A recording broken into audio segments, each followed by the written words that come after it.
feel like Kobe in the fourth quarter. This is the Dane Moore NBA podcast. We're brought to you by Prize Picks, coming at you Thursday afternoon. It's January 23rd after the Wolves' 115-114 win over the Mavs on Wednesday night. We've got plenty to get to from that one. Huge Jaden McDaniels game. He had 27 points, 8 rebounds, 4 steals, 3 blocks. It was a vintage Mike Conley game. Haven't seen that much this season, but it was good to see that he could show that gear. Mike had 18 points, 8 assists, 5 rebounds. It was a plus 19 in a game they won by 1. And then it was a game that they closed with Julius Randle at the 5. I thought that was noteworthy. No Gobert out there. I mean, he came in for a brief stint there, but they went with Randle and McDaniels at the 5 and the 4 to close that game against a smaller Dallas team. So I think that's something to talk about through that game. And then, Julius Randle's kind of always a through line of all of this. And if maybe later in the episode, we kind of get to some trade deadline talk, we can talk about how Finch getting more out of Randle and how that's kind of calculating into this whole calculus. That's Britt, Robson. I'm sure we'll get into other stray thoughts about the Wolves around the league as well. Britt from Mimpost. Britt, let's just start with McDaniels, if that's cool with you. Yeah. What I found so encouraging about the McDaniels game, specifically offensively, was that he was able to have like an unambiguously good game, good offensive game, while only making one of his 5 3-point shots. Right. And I think that's about some of the involvement. And then also just kind of some of him taking on being something a little bit more offensively. It wasn't just a he hit his shots games. What stood out to you about that? Well, it's kind of what Finch envisioned a little bit for him when we talked preseason in September, and he said that he wanted to get Jade more involved in the offense in a couple of ways. One of the ways was kind of more as a playmaker. Now, in this particular case, nobody left their man, and so he was very frequently open on those drives, but also transition. He got out a few times. The Wolves had, I think, 25 fast break points, which is right up there among their season high. And a lot of that was Jaden getting out early. And he's got this weird, he had the rocking chair last year where he had this like fadeaway where he looked like he was leaning backwards. This year, he's got this breakaway move where it's almost like he's measuring his steps as he goes forward. Yeah. But it also looks like he's stumbling, which probably is disorienting for an opponent as it is to a viewer. Well, particularly when he keeps the ball high, like exactly. He's like stumbling, but the ball's up there and he just kind of puts it in. Yeah. And he's got remarkably good accuracy on this little like 4-foot floater that he almost always finishes that stumble move with. Yeah. And so it was just a really fascinating way for him to score. Yeah, 1 for 5 from 3. And I'll tell you, man, they're all wide open. They are wide open. And so it's almost like teams have said, we're gonna do this until you beat it. And the way to beat it perhaps is not shooting them. The way to beat it may be to provoke the closeout by going to the rim. And he's shown that he can do that. I think it's a slow but sure progress on this season. I do think that he's gotten better at that. And then last but certainly not least, hats off to Chris Finch for making him a 4 because he's been a pretty good 4 in against certain lineups. He's much more of a 4 this year than he's ever been. He's rebounding. He likes to rebound. You can tell he likes to rebound. It's like another way to use that incredible like angst and burn or revenge or whatever motivates him. When McDaniels has a goal in mind, it's pretty thorough. And lately, it's defensive rebounds is a pretty thorough goal for him, and the Wolves need it. And so all those things. But those are all like, if we would have yesterday been like, hey, let's make a list of the things that the Wolves need to do more of. Right. Cut, get out in transition, defensive rebound. Like exactly.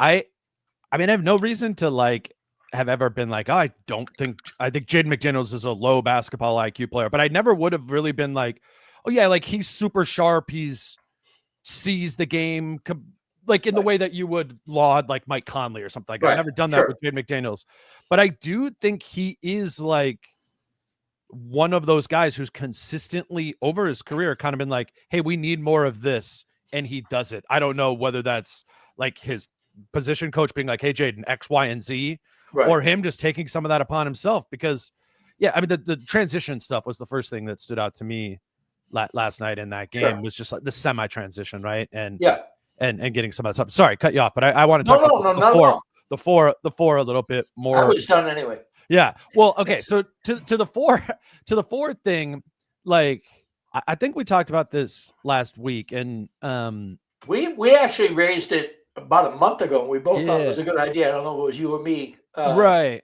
But we basically said Randle at the 5, McDaniels at the 4 is fun. Totally. And I will tell you, and functional. Julius Randle stood up Daniel Gafford in the paint last night, and I saw that. That went. Whew. They gave a little look to the bench too. That's like, a couple $1 million more a year, I think. I mean, if that guy could be a staunch on-ball paint defender, and I'll say something that may sound outrageous right now, and it needs to be put in the proper context. Right now, Randle is a better on-ball paint defender than Rudy Gobert. He's not a better defender. He doesn't communicate as well. He doesn't hold his teammates accountable as well, and he doesn't see the half court nearly as well as Rudy does. I'm not saying he's better. I am saying, though, that Gafford was killing the Wolves last night, and Chris Finch was right to sit Gobert instead of Randle for defensive reasons instead of offensive reasons. There's always reasons to bench Rudy on offense. But defensively last night, I really thought it made a difference. So in the Memphis game too, it was clutch time, a close game as well, and Rudy Triple J was killing everybody. Though. Yeah. So that's what I'm thinking of, and it's like that's why there's a balance to be found here. It's like it's great that Randle is doing this, and like that was a great defensive position. We've been talking about Randle and the importance and the need for him to be able to guard post players, because that was one of Carl's biggest values last season in that it allowed Gobert room. So I bring up the Memphis game to be like, well, it would have been nice to be able to put Julius Randle on Jaren Jackson Jr. for those last 2 minutes of the game while having, Rudy Gobert lurk off of Jalen Wells or whoever else wasn't a 3-point threat again, like they did in the Denver series. But we'll talk about Rudy later. Rudy's been like too problematic on offense and from a defensive rebounding standpoint that they haven't really been able to get to that. Right. So it's like Julius is showing that he can do some of this, and it unlocks some things, but they still need to capitalize on it. And I think the one is like finding that like defensive chemistry continuity between Randle and Gobert there. But to bring McDaniels back up, what allows McDaniels to play the 4 is somebody's got to play the 5, right? And Julius being able to defend in the post in that way and be a helpful functional piece allowed them. I mean, and Dallas was playing small, but allowed them to go with Randle at the 5 and McDaniels at the 4. And why I love McDaniels at the 4, and this is what I was talking about earlier, he's been making the choice of like getting out of the corner more, or even like catching in the corner with the decision to like feet are already like kind of churning like on the catch, like I'm going to the basket, and I am going to bet on the wager of like a pretty open lane to me going and driving and finishing over my ability to hit this decently open corner 3. And for a lot of players in the league, that isn't the right calculation. Right. It's like, hey, if you're a player who plays out of the corner, you hit those at a 40% clip when they're open. Like you got like to pass that up is crazy. But Jaden doesn't shoot that well from the corners, and finding more ways to not do that is huge. So that's been kind of like materializing over the last couple of weeks of like not being exclusively a guy who shoots there, but is willing to go into the paint as a cutter, as a slasher, as a crasher. I've loved him as an offensive rebounding crasher. And to be able to do those, he can't do those things in the starting lineup when it's Rudy out there at the 5 and Julius at the 4. Right. He can do them when it's Julius at the 5 and he's at the 4. Right. But the other one that I'm really liking, and I think Nas unlocks this, and it's a more like fully sized group is when they go Reed at the 5, Randle at the 4, Jaden at the 3. Because now I think on offense, Jaden can kind of play as the 4 in the paint a little bit more, while Nas pivots into being more of the wing player 3 in that look. And I think they're really finding something with that, because they've already found some of that chemistry between Nas Reed and Julius Randle. So now you're adding on that. You track rotations more than I do. Have they been using that a fair bit? Yeah, that's definitely gone up the last 4 games, because previously it would be like DiVincenzo got in the mix. Yeah, it was like DiVincenzo. They go like 3 guards, right? With them in that group, but yeah, the rotation has changed. Some of them, they're holding on to some pieces of like stuff that was working pre-DiVincenzo injury.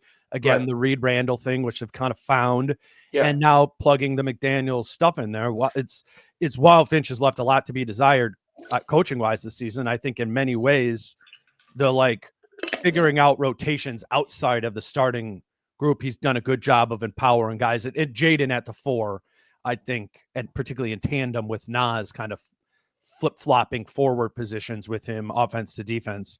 I think that's been a good find. Yeah. And not only that, it gives the players what you want to do with any rotation is give players their comfort zone. So they look forward to playing with the guy.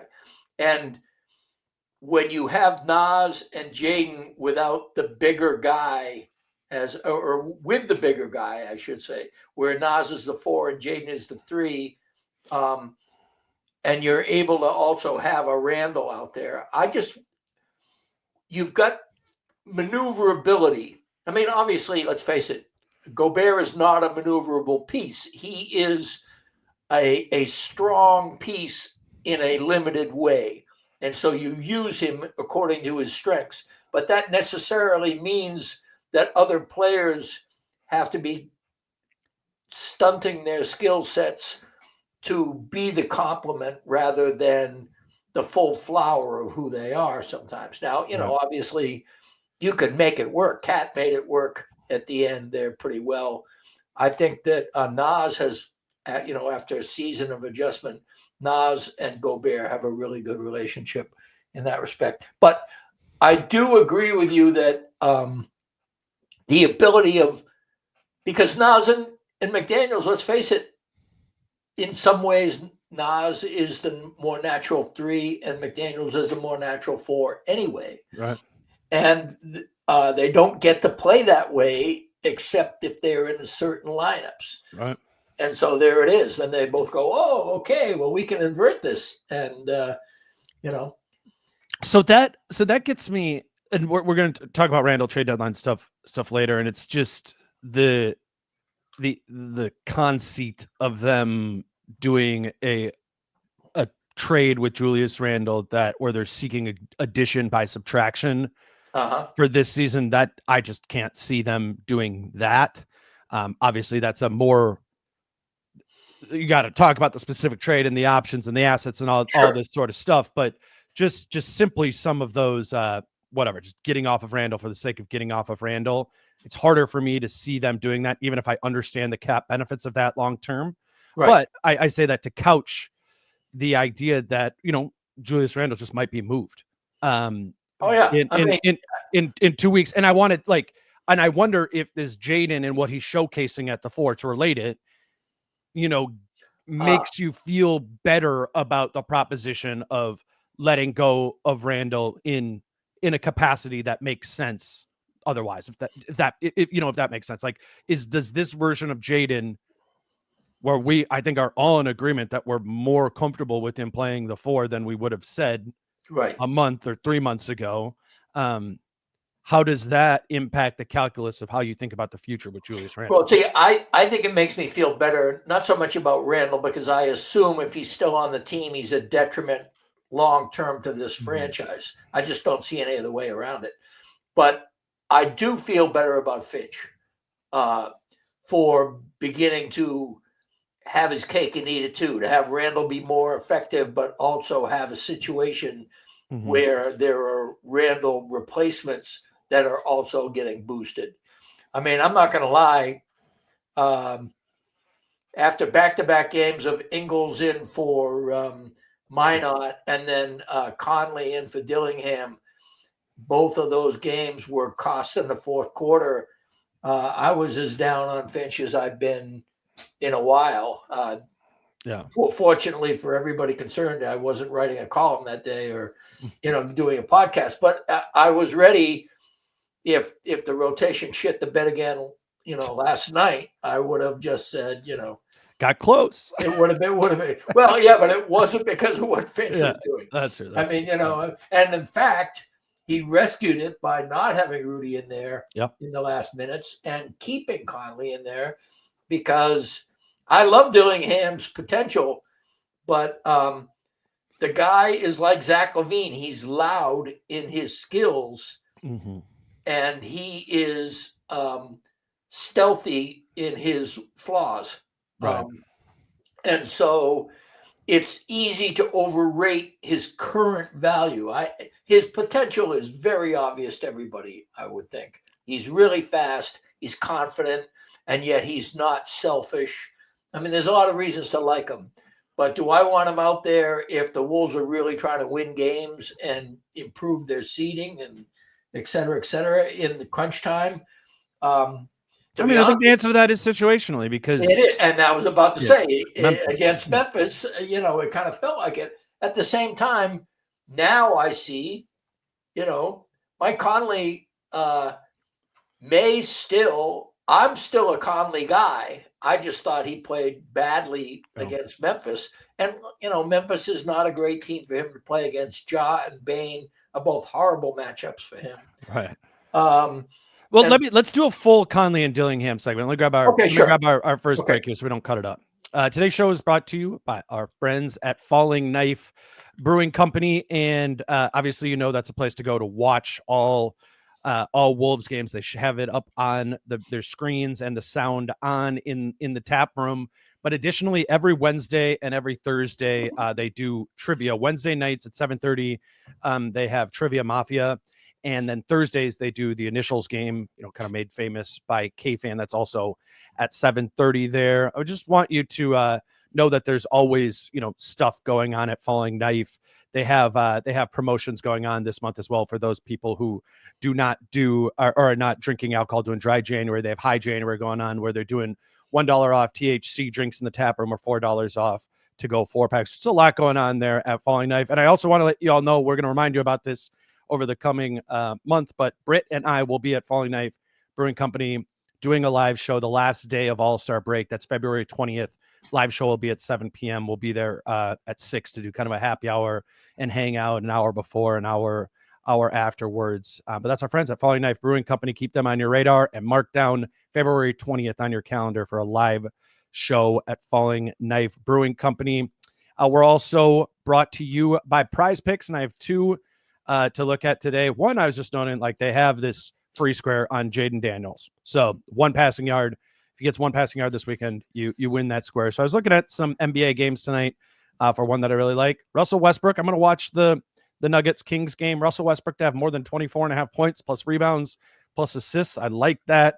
I actually want to kind of talk about Denver later in this episode, as that's the Wolves' next opponent on Saturday. But yeah, give me Russ to have more than 24.5 points plus rebounds plus assists. You can find all sorts of different player squares to pick from at prizepicks.com or on the PrizePicks app. Use the promo code Dane for a $50 sign up bonus when you place your first $5 lineup. All right, Britt. Let's vintage Conley game. Let's get into that. Sure. With many of the things you were saying and what he was showing, I just want to note the overall impact of it. I want to start with, he played 32 minutes in the game. And we're learning where the DiVincenzo minutes are actually going versus where Finch said they might be. The equation for kind of filling up those 28 minutes a game has been, and you wrote this in your column, is more Conley, more Nickeil, and then kind of whatever is left. 28 minus more Mike, minus more Nickeil, and then whatever is left is what Rob kind of... He gets 5 or 6 minutes more than he did before. Yeah. That's how it's filling up. But 32 minutes for Mike last night. That was a lot. And I think Finch knew that 2 days off instead of one, going home, if however briefly. It's, I don't know, if there is a age effect in terms of Conley being on a downslope vis-a-vis his career, or on a downslope for longer periods of time when he doesn't have it. Right. He has That been distinction. Yeah. he's been remarkably consistent throughout his career, and he is less consistent this year. His turnovers seem to happen more frequently. It seemed to happen at more inopportune times. He slipped on the floor and almost cost him the game the other night. I mean, despite all the cool things he did, that was a horror show for a second. And again, the floor, obviously, I think a Mavs player slipped almost right after he did near the same spot. So, it isn't like somebody is necessarily big at fault there. But there is his free throws are still, great, but Mr. Reliable. I mean, he's just, there is, it's like if his game has gotten a little dumpy rather than buff. You know what I mean? The things about his skill set that are superb are no longer like weightlifter strong. They're more like aging athlete strong, which is a little dumpy, Yeah. And so his turnovers have gotten a little dumpier, his free throw shooting. I think his leadership, certainly his shot. Somebody made a great point on Twitter the other day. I think he changed it last night, but he was 0 for 10 in clutch situations with 1 assist in like 31 clutch minutes this year. I mean, that's bad. He's he was your rock. And I think it's a considerable factor whether or not how close he can get to what he was the first year and a half he was here, or whether or not what we've seen this year is kind of what he's got going forward. It will make an enormous difference. I suspect, like as in most things, it'll probably be split the difference. I think he'll be better in the next 38 games than he was the first 44, but I don't necessarily think we're going to see the guaranteed 42% shooter and the immaculate leader on the court. He's still an immaculate leader off the court, but on the court, I don't think we're going to see that as much as we saw it. And, he's a $10 million player. There's actually nothing wrong with that. I do wonder, though, not to hyper focus on the minutes, but we point to all the things we have pointed all season to the differences, right, of Mike Conley's season versus last season. It's it's playing next to Julius Randle, who is a main playmaker, ball in his hand sort of guy. Right. And I remember you saying very early on, you're like, this is taking the primacy out of Mike Conley's hands. We've talked about the other pieces around him, Dante and Robson, and all these things that are different, his age. But one I don't think we've done enough is when he was starting was playing this really weird, never play more than like 6 minutes in a row sort of thing. And I'm not saying that role, like 24 minutes a game that he's averaging, isn't like a fitting role for him, but delivering it to him in these really like broken up 6-minute chunks, I think was really preventing him catching any sort of rhythm. And to that end, and maybe it's a little bit of confirmation bias, but like playing a real full starter minute load, 32 minutes flat last night, it checks out to me that we saw a more rhythmic version of Mike Conley. And I think if there is something, to that theory, and we think about the rest of the season and how it connects to Rob Dillingham, like obviously right now, the most forward thinking thing you could do is give Rob Dillingham a really long leash. He's a 20-minute a night guy, right? And you're developing him going forward. But I wonder if that's the highest ceiling version of this. Like, yeah, Rob could catch lightning in a bottle, and we're like, yeah, man, he is actually good in this like 6-man role, 20 minutes a night, whatever. But I do wonder if the highest ceiling version of this team, if they're just obsessed with stacking up total regular season wins and positioning themselves for the playoffs, isn't leaning into Mike and the old heads sort of more, Yeah. And so then to me, it becomes a question of like, what are you trying to do, and where does your record at the trade deadline put you in that, like kind of factoring that all into the calculus. I don't know. Do you agree with that idea of, if they just were like, hey, we're going back to playing Mike 30 minutes a night like we did last season, that there's a higher ceiling to that than the alternatives, which would be Rob Moore, or the status quo alternative, which is Mike just playing like 24 minutes a night? Am I reacting too much to last night's game by considering that? Well, first I want to point out, because I'm ultimately going to agree with you, but I do want to point out that he was 6 for 6 and wound up 6 for 9. Mm-hmm. So he did miss his final 3 shots. Not that necessarily connotes, that he was tired and those minutes were useless, because he was a stabilizer on the court. I like the idea because I'm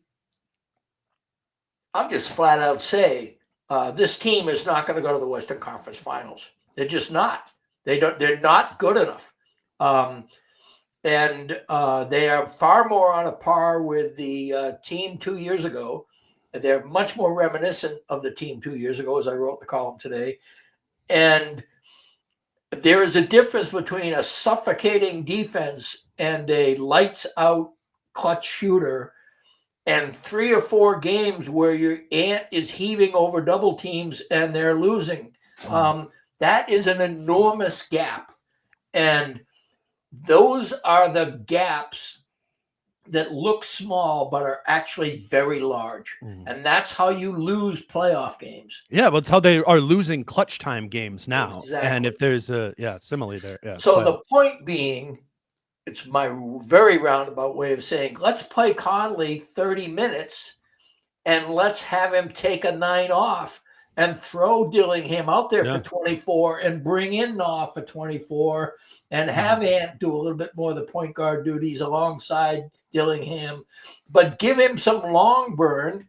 Yeah. Because if this team winds up like winning the 7-8 game and then getting crushed by the 2 seed in 5 games, we're going to look at the Minot Dillingham lack of usage as a lost opportunity. Sure. No, absolutely. And I want to highlight that option as well. I mean, we've got 4 games now of Rob Dillingham since DiVincenzo went down, and he's been in the rotation.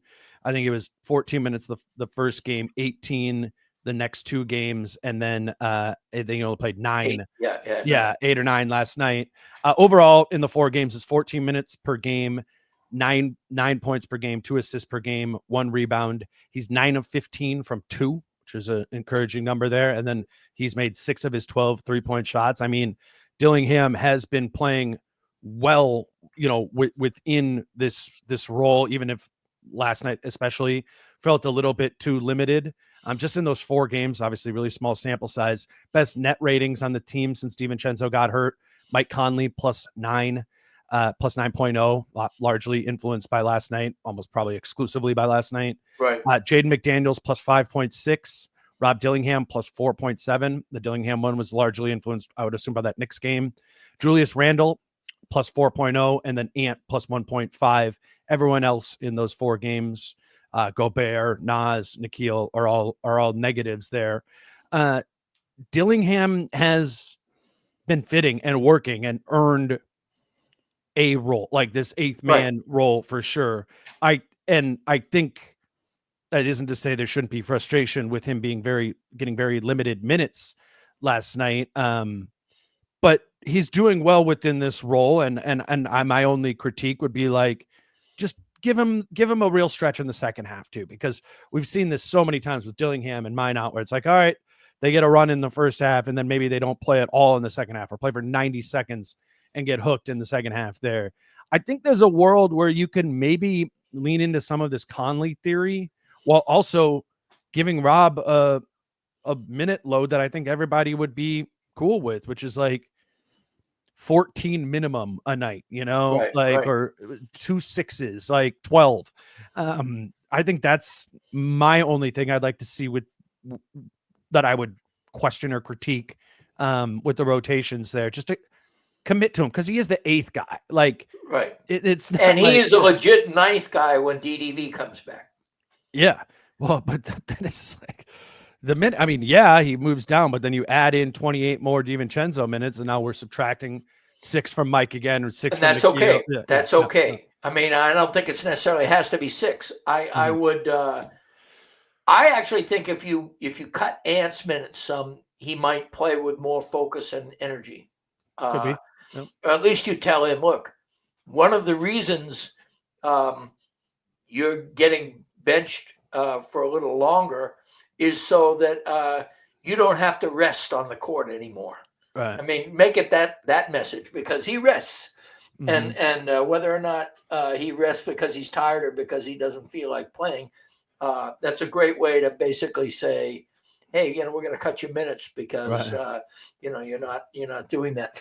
I would argue that I would start Dillingham and rest Conley on those nights where Conley needs a rest.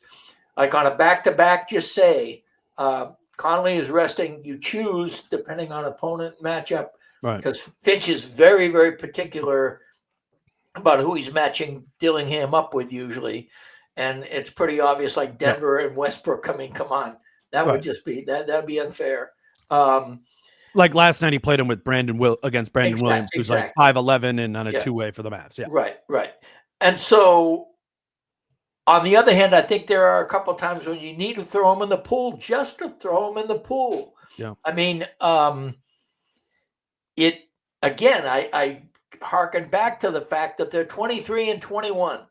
And if they were jousting for like 2 through 4 seed rather than 6 through 9 seed, I would say, no, we can't, the Wolves cannot afford to monkey around with that seeding.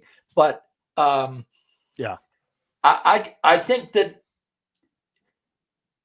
one of the frames around today's column was, you don't want to say you're on a dual track of developing now, developing for the future. But when those goals collide, you have to take stock of,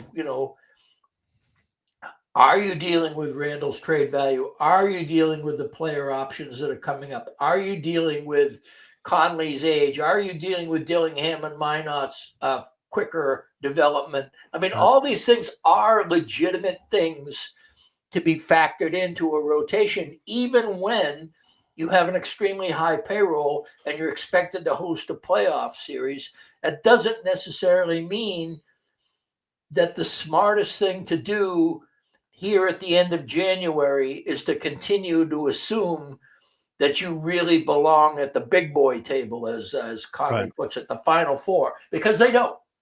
Not at the no, they don't right now, and they need to.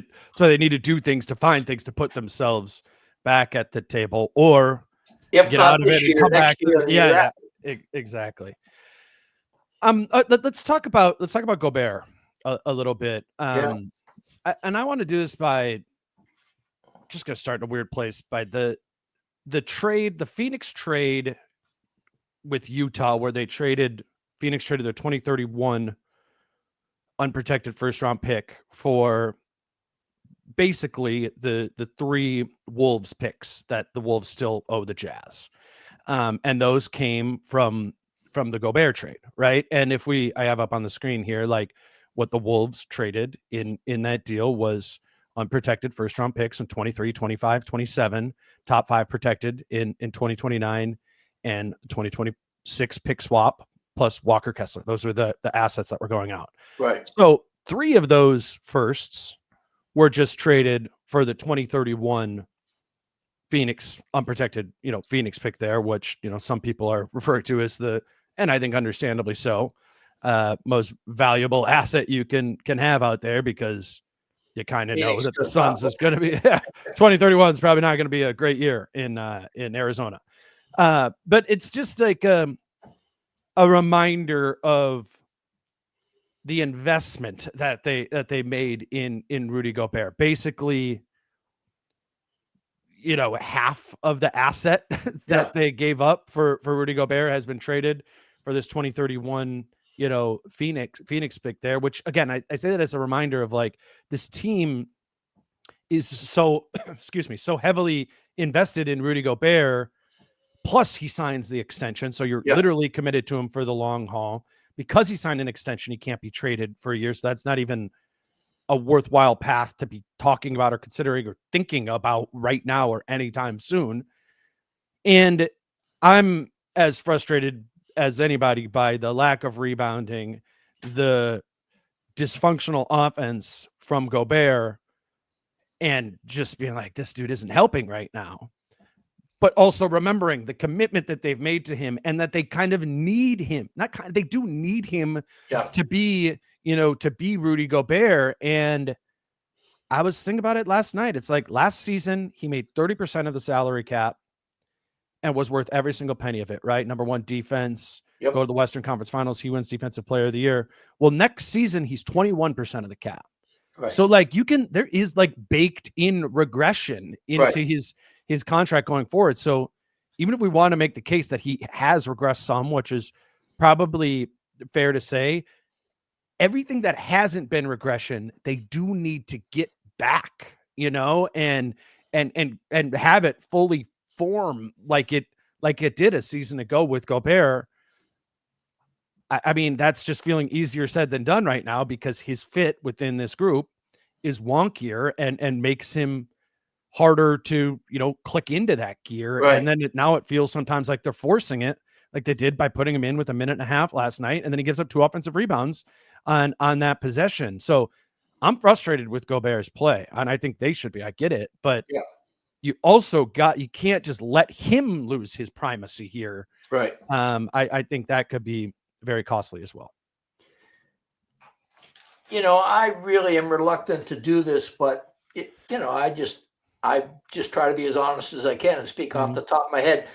I think there's some psychoanalysis that needs to happen here a little bit. I think he brushes it off, but this guy has been slagged just by everybody. I mean, Draymond Green and Shaquille O'Neal are not soft voices in the NBA social media sphere. Right. And they have slandered this dude up and down the block. The most overrated player of all time, or Draymond of all people, who is a poor man's Rudy Gobert at the moment, calling him out, is absurd. He just had a kid. He's a sensitive guy. I think he's worn out. The team isn't playing well. He's got a new partner that is a lot different than everything he just learned with Kat. I think he's going through a really rough time that he won't show anybody. And I think that there's got to be a way. I did this piece on Tim Conley that'll finally come out soon. It was originally supposed to come out in the end of October, beginning of November. Would have been a lot better story than it is now. But one of the things that Conley said is that one of the most important things about the job is the things that you can't tell anybody and that nobody knows. And it's about the players. What they're going through is incredibly impactful. And one of my jobs is to be attuned to that and help figure that stuff out. Mhm. And I hope that's happening with Gobert, because I think if that is true, that to me it looks like Rudy is a really good candidate for somebody who needs psychological support, because he's not the player he was. I mean, I did this thing where like his PER is worst since his rookie year. His offensive rebounding rate, 10th worst out of 12. Defensive rebounding rate, worst of his career. Total rebounding rate, worst of his career. His steal percentage is tied for the worst of his career. His block percentage is next to the worst of his career. His turnover rate is 8th of 12 in his career. His usage rate is the lowest of his career. The guy just is diminished right now. And we are seeing the Senguns and Gaffords and Cats of the world toy with him. And again, I want to get back to the idea that Gobert is a coach on the floor. That is his most important attribute on defense. There's a reason why, despite everything I just said, he remains a valuable defender on the court, because he is somebody who the players play more alert, attuned defense when he's on the court, but because his presence is always the right presence, and because his voice is often heard, and because he sets a tone when he steps on the court that anybody who's played, I barely played ball, but pickup ball, if a guy was on the court that played a certain way, you immediately knew, you had to factor that into your own game, And so Gobert helps your defense. Yeah. And so, that's a long-winded answer, but the short version is, I think that he can recover. It's kind of similar to what I just said about Conley. I do think he can recover what he was a little bit, but it's not going to be prime. It's not going to be prime Gobert. And as you pointed out, it shouldn't be. He's getting paid. Like Conley, his high earning days are over. He's in a medium earning period now. I would add one thing to the Gobert why being international play. And with 3 summers in a row of Eurobasket, then World Cup, then Olympics, that he played for Team France. It's a mistake. And we talked a lot about the similarities of this season to the first Gobert season, 22-23. And if you remember, he's coming off of Eurobasket that season, banged up when he gets to training camp, and Eurobasket they went far in that. I think I don't know if they went far. They played a lot of games in that. That's a lot of international play back. So Gobert was, it's fair to say, was physically worn down by the start of 2020-2022 when they start the Cat and Gobert integration, and it was his worst season. Then the following summer is World Cup, and if you remember, they get knocked out early in the group play, and so they only played like 2 games and then maybe like a consolation thing or something like that. And then Rudy comes back with more extended time off prior to the start of that season and has his best season arguably of his career. Wins Defensive Player of the Year again, and the Wolves go to the Western Conference Finals. Now there's this summer where he was playing in the Olympics and they go to the gold medal game, also gets hurt in the process of the Olympics with his hand or finger. And did not play a lot of minutes, but he did practice, and he did. I mean, I understand people saying, well, he barely played in 2 or the 3 games. Fine. But when you're as invested Olympic Village, like you're living it all. I mean, and when you're invested in, obviously the guy really is a French patriot in terms of his desire to play for his country and puts a lot of stock in it. And I would argue probably sitting and watching his team win some really close games and lose the finals in a very close game also had that kind of mental toll that I was talking about. Well, that's why I bring it up when you're talking about like if we're looking for explanations outside of he's washed, for the the dip in play and performance, or maybe hopeful belief that it could raise back up, that start having a positive slope again.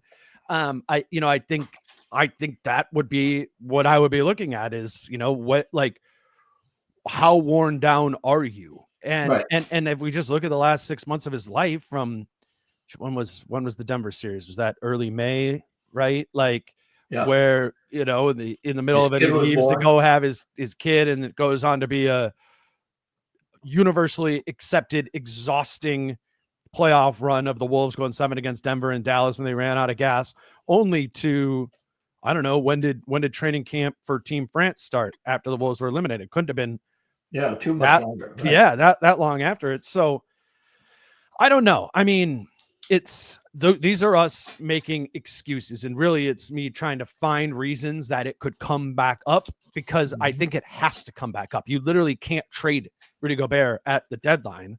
So like you have to make this work with him. But at the same time, man, it's just like, honestly, I know the rebounding's bad. I think like that though I don't know, that seems like a blip, honestly, to me, more than like a feature, a bug, not a feature, whatever. Right. The offensive stuff drives me insane.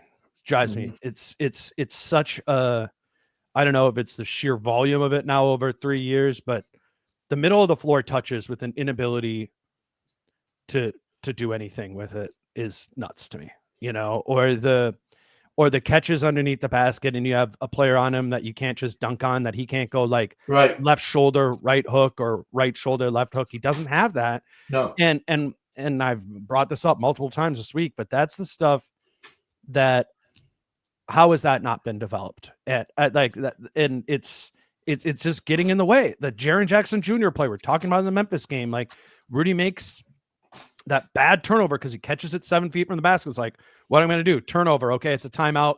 Finch pulls Gobert. Then Jaren Jackson Jr. immediately goes and scores on Julius Randle, which like might not have happened if Rudy was out there. It's these things. It's like the offense costs the defense sometimes because Rudy literally is getting pulled from the game.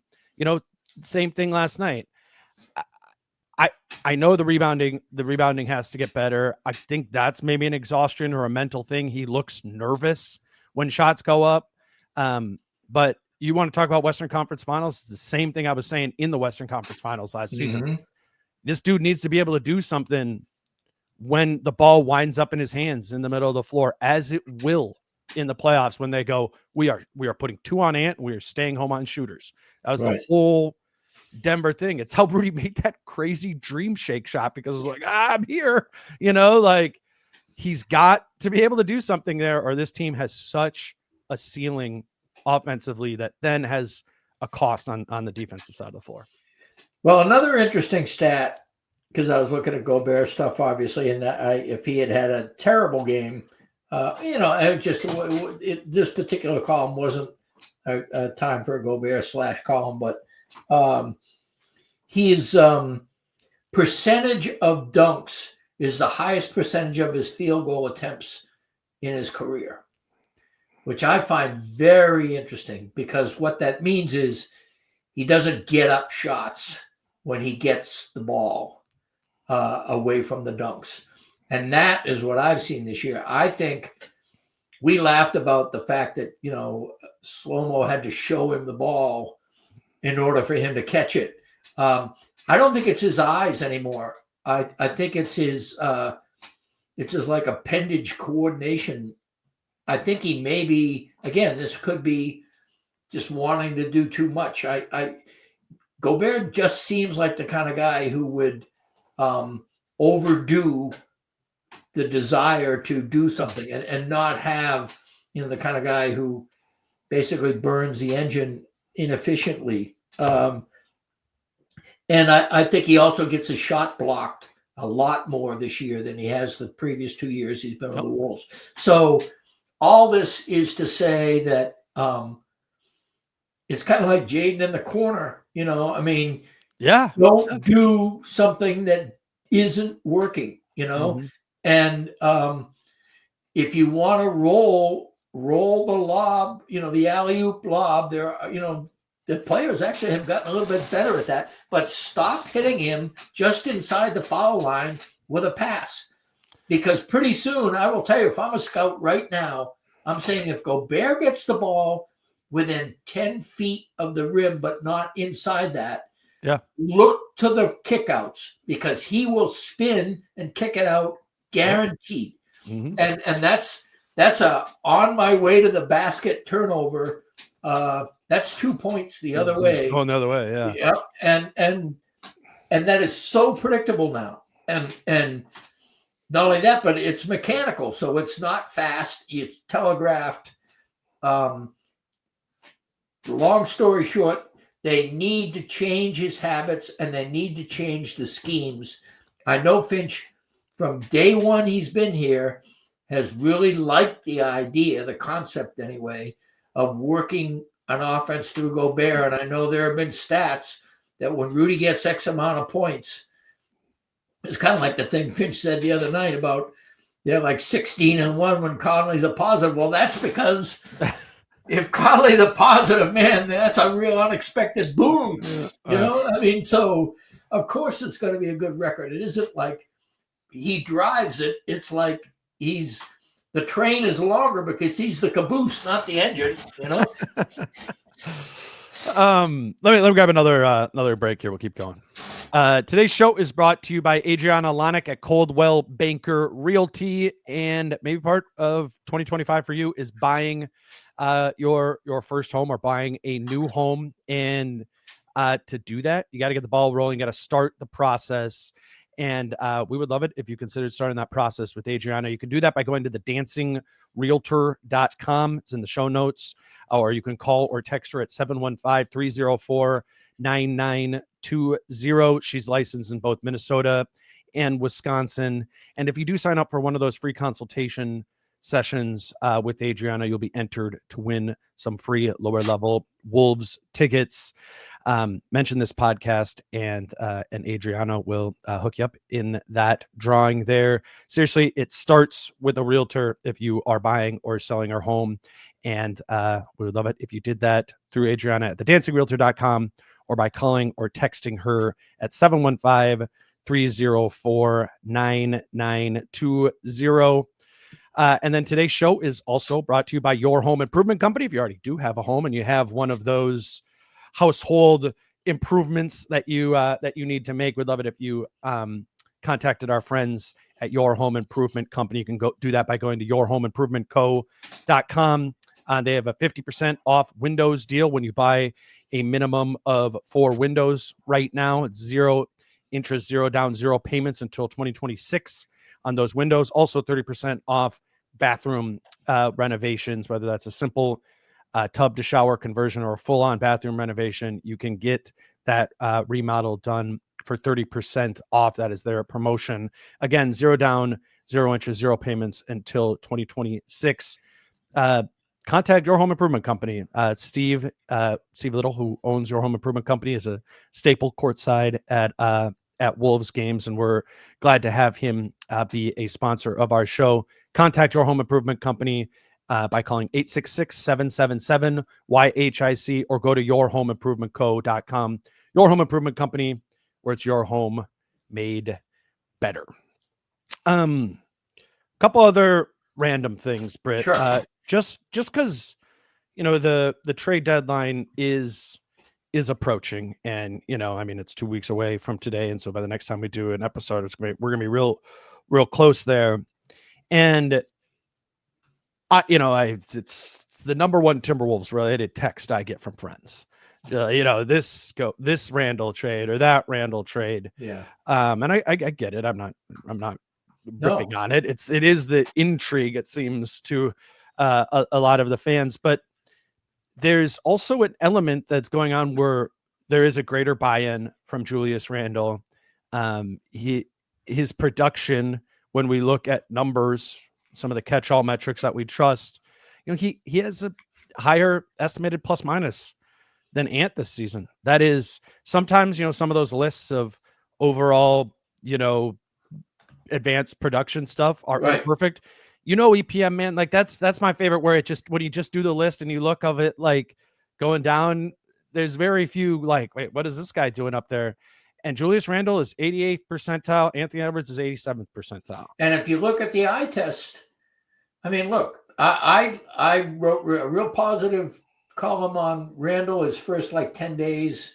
Mm-hmm. It was maybe my first non-preview column of the season. And then almost right after that, he just was toxic.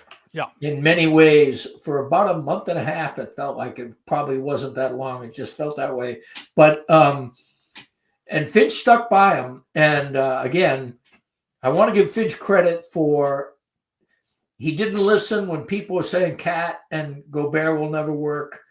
And I thought the idea of him continuing to play Randle and Nas together was lunacy. Get another center, or if you have to, play Garza.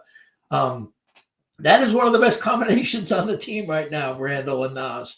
He figured out a way to make that work really well. And while you and I both thought that Randle should have been guarding bigs from day one, I don't know why it wasn't. I don't know why. I think it was probably Randle was reluctant, or Finch didn't want to press the issue. I don't know. Right. But that was a mistake. He clearly has done that really well. The fact that he can guard bigs in the paint, the fact that he can step out and be somebody who needs a closeout on threes, the fact that while it's not totally efficient, he does draw double teams in the paint, and he does a pretty good job of kicking out. And the fact that he just has been a conscious, synergy-oriented teammate for like the last 6 weeks.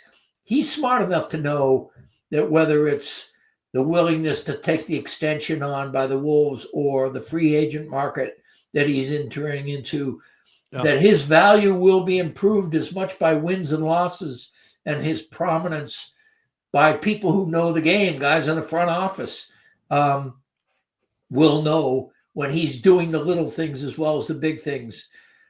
Because he came over from the Knicks with a bad reputation in many respects. Mm-hmm. And he has redeemed himself in that respect to the extent he even needed to. I don't really know, how bad of a teammate he was at different times. But I do think that Finch's opinion counts for a lot.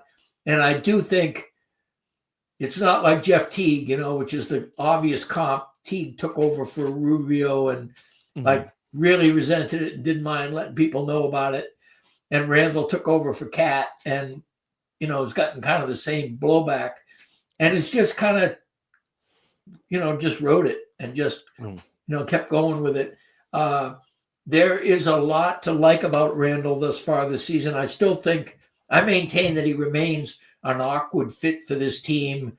If you're thinking, Nas, Cat, and Ant, Nas, Jaden and Ant are your second line core. He's a little too old and maybe not stylistically great for that. But on the other hand, and also you have Gobert locked up. You're going to have Nas locked up. There's just not enough room, I don't think.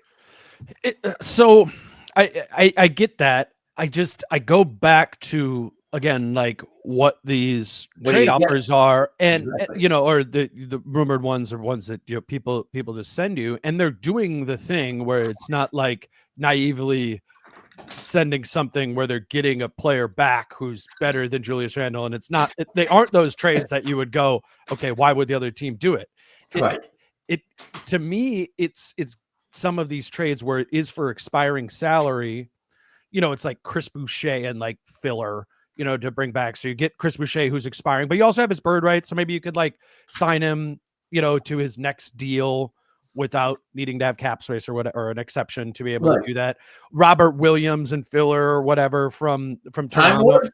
Yeah. Well, I'm not saying these are like these are just like, I'll tell you right now, sign me up. Yeah. Well, so my point isn't actually what I know. think.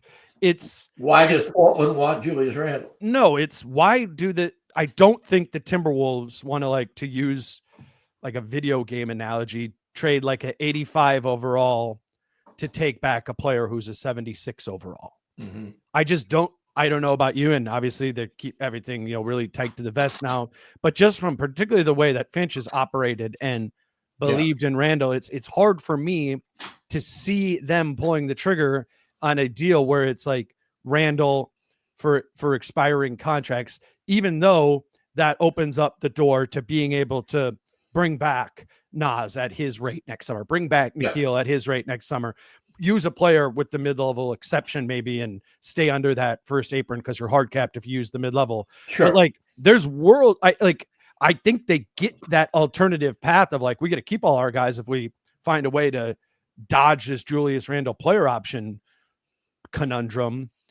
But it's just hard for me to see them pulling the trigger on a Randle for players who are individually at a much lower level, even if they're expiring contracts. It just doesn't line up with the behavior of Finch, nor the historical patience, of Conley in the front offense. They're just like these fake trades I'm seeing. I'm like, I just don't. I think these would be instantly like delete if they got sent to the Wolves front office. Well, that's just my read on the situation. One of the things when I did my Tim Conley story that, and obviously I talked to a lot of his friends who turn out to be scouts and peers and everything, are his best friends.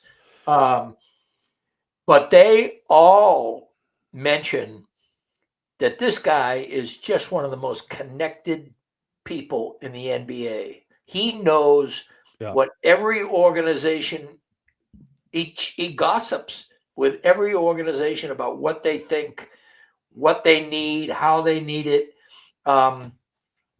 Finch told me that one of the reasons when he's sitting in a room on draft night, he can make calls to people because he knows what they want.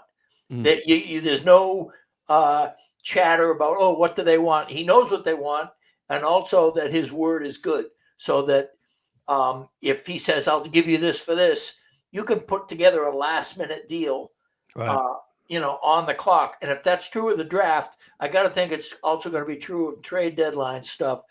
And so I don't think you get, you don't pull Mike Conley in 2 seconds out of your hat in a 3 or 4 team deal without knowing things.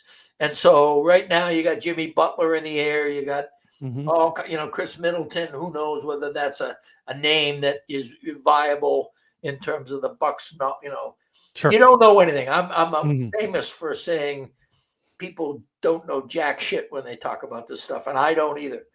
But I think Conley does, and I think that if there is a path to, I think the priority is signing Nas for a deal that will make him happy for 4 years or so.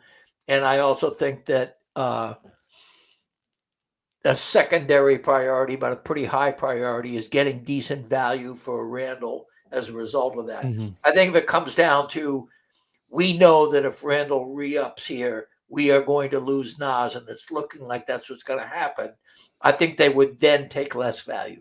Yeah, right. And so there are other paths other than the just trading Julius for expiring contract sort of thing. And it's like, that's the hopeful idea, right? Of like, if they get involved in the Butler trade somehow, that they're able to, if my analogy makes sense, of like, rather than trading an 85 for a 76, like Chris Bay, you're able to trade Randle in the chaos kind of that deal of getting back a player who's an 83, and fits that. So that's like, or a 76 and a better asset. Yeah, right. Just like something that's more than just getting off of it, just addition by just with the goal, like a second rounder with a bad team. Sure. Like 33rd pick in the draft or something.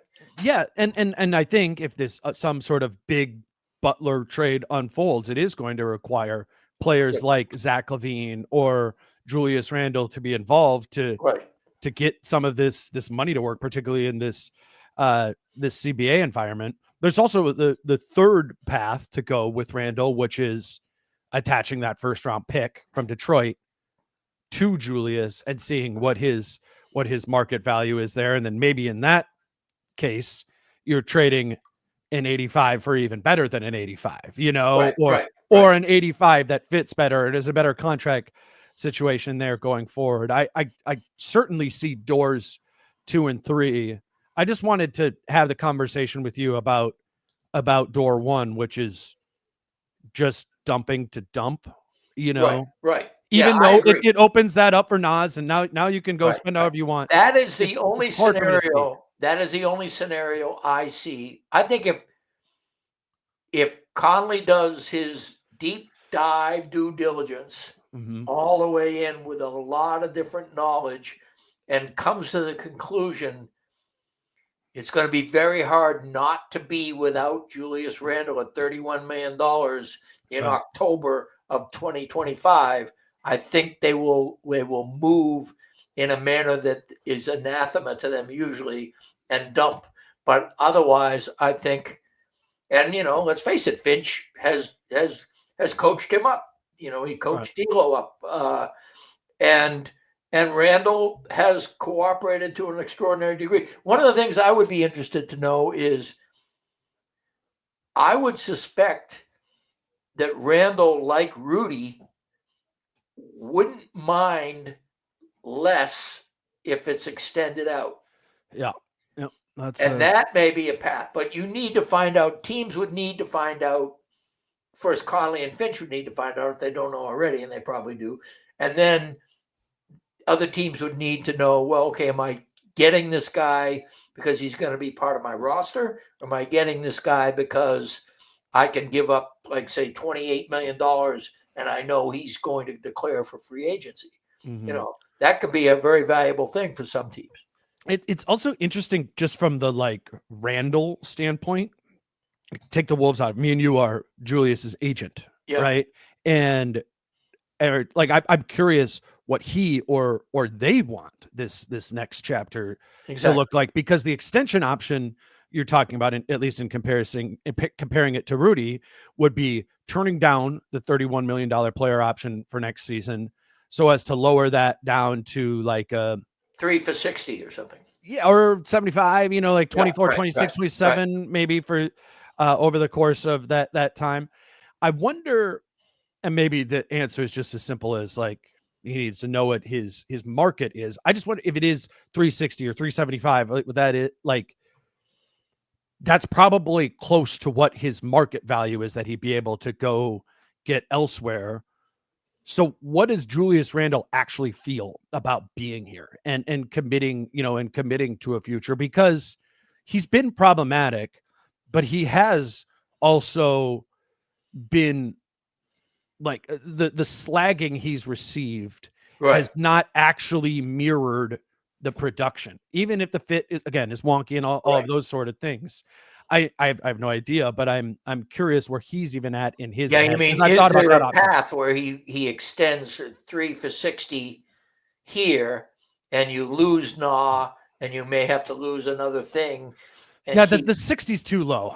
Just because you have this 30 guaranteed, right? You have that 31 locked in. Which means he'd be getting two subsequent years for 15, right? Which is the mid-level, which he wouldn't do that, So he can go get the mid-level. But you're the one who famously said that the modern game has passed him by, and that is accurate. On the other hand, a staunch paint defender who could step out and hit a three. Sure. I mean, he can reinvent himself, and seems to be to some extent. Mm-hmm. And the playmaking has been good. Yeah. I think just because the modernity of the NBA's game is passing a player by doesn't mean they're not going to get paid on the market. Right. Well, because as the cliche goes, only one dumb owner, right? Yeah. Okay.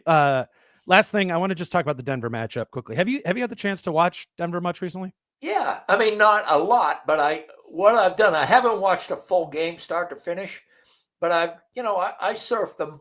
And if they're on, I usually stop for a while and check them out, because Jokic is so much fun. Right. And Westbrook has been too lately. As I told you the other day when we were sitting together. I mean, that dude, right? He's figured out what to do around Jokic, and Jokic is appreciative of that. I mean, it's like you can almost tell people who cannot play with Jokic, who can't figure it out, are really dumb. They're Yeah, really dumb, because Yeah. he will make you better even if you're not trying to be. And if you try to be made better by Jokic, he will reward you beyond your fondest dreams. Yeah. I mean, he just makes people. I mean, all credit to Aaron Gordon, but Aaron Gordon figured out, hey, I can get lobs from this guy. I Yeah. can, if he's out on the top of the key, I can handle, the rebounding at the same time, offensive rebounds. I can guard his guy, because then he's a really good floater. He finds me in transition, whether he's at the foul line or the half court line, he's going to hit me in stride. There's just so many ways. And I understand the SGA MVP argument. I really do. And I would not be mad at either one of those guys winning it. If I had a vote right now today, I would still say Jokic is the best player in the NBA right now. And I think he's the most valuable player, because if you took SGA off that OKC team, they're still in the hunt, especially if Chet and Caruso and everybody are healthy. If you take Jokic off Denver, good night. Yeah. Well, what's going to be interesting, we don't have to do a whole MVP thing or anything, but No, I think Denver is relevant to the MVP conversation, is ticking up the Western Conference standings and could find themselves 7 of 8. Yeah, I mean, they could 7 of 8. they could find themselves in the 2 or 3 or 3 or 2 when Absolutely. this Yep. is all said Yep. and done. Yep. Which is a factor there.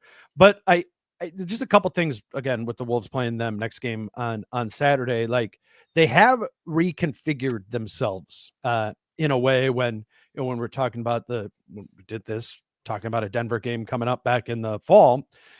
We're so focused on the bench and what the bench didn't have and the problem Right. that Westbrook was. It's interesting how much they've kind of tweaked this thing around. When you bring up Aaron Gordon, since coming back from his injury, 5 games, he's been coming off the bench. Mhm. It's kind of like a Randle type thing, or Right. that, it's come back from injury, but it's been 5 Because games. they need that boost. They do. And they're putting DeAndre Jordan is in the rotation there with that bench group. And it isn't sticking out as, it's not as youthful, those second groups, and just kind of chaotic because of that. When you got like Strother and Watson and Brown all out there at the same time, Right. it's more functional. I'd say Murray is still Murray's navigating the season. remains a problem. Yes, but I mean, the games I've seen, he's not as quick. Mhm. He literally is not as quick. Well, they're missing some of that force, right, from him, where he can get down all the way to the basket or even just get to the mid-range and do that. Or when he gets on those rolls where he can get his own shot whenever he wants to. Right, but they're replacing that in the starting group. I mean, Jamal's out there, but Russ is doing that as well. So it's I just say that to mean for Wolves fans, if you haven't caught, a Denver game since, the Wolves last played them, like, this team makes more sense right now, while also having the best player in the world, however you want to talk about him from an MVP standpoint. Yeah. Whatever. It's just it's a team who's kind of, frankly, ran into some fit and cohesion issues, much like the Wolves did, were broken up by Murray and Gordon getting hurt, and then kind of putting together a new puzzle and then adding to that puzzle from there, to the point where I honestly kind of like the DiVincenzo stuff before it got hurt. You're like, okay, well, this puzzle is a better shape, and we know how to build this puzzle bigger off of it. I've been impressed by that with Denver, and I always just find these to be really interesting matchups, Wolves specific. One, just because we've seen it so many times and we know the twists and turns of it. But to the Randle defending in the post thing, like, are we going to see that? Are we going to see Randle on Jokic on Saturday and Gobert lurking off of Russ? I mean, I think you have to, don't you? I love that. It would just be Russ instead of AG now is the guy you're playing off of, which is a little bit of a difference. Well, and do you put McDaniels on Russ rather than Murray. Well, then who is Rudy lurking off of? Brown? Yeah, somebody who's less Brown, of a probably. threat than Russ. I mean, Yeah. I mean, the thing about if Gobert's on Russ, I think that's a problem. Russ has been active off the ball. It's one of the reasons he's done so well with Jokic. Not only that, but the games I've seen, again, he's making better decisions. He doesn't get wound up in that, like, I'm going to shoot 6 mid-ranges, goddammit, because I'm going to make 2 of them, and the ant. Well, Anna's done that in the past, yes. I mean, Westbrook is the original. Yeah, the OG. I don't know. I think this is like they're a really good team. Yeah. And I don't think the Wolves would or should be favored. It's an afternoon game, which is always weird for Ant. It's an afternoon game on Saturday? I didn't even know that. 2:30. Oh, sweet. I love that. For us. Is that actually true? 2 p.m. Yeah. Oh, Yeah. Awesome. Yeah. No, I just this has been a crazy week, opponent standpoint, right? Yeah. I know New York didn't have Cat, that Cleveland didn't have Mobley, and then was Memphis healthy? Memphis was healthy. Memphis right? was healthy enough, right? Yeah, healthy enough. No Marcus Smart, but he's always out. And no, they were actually healthier than usual. Right. And then Dallas was not, but that's another big team. It's just a crazy list of names to run 5 games against, or whatever, 4 games. Orlando has finally fallen. It really grieves me. I was man, they got to be able to score, man. They were like the Memphis of last year, Remember how many games and how many people every time you turn around, they lost somebody else. And now Dallas, Lively, I think Lively is their second most valuable player. Maybe Kyrie, but maybe not. Yeah, Kyrie, but yeah. But Lively is very important. Lively is so good on defense. Kyrie has been awesome.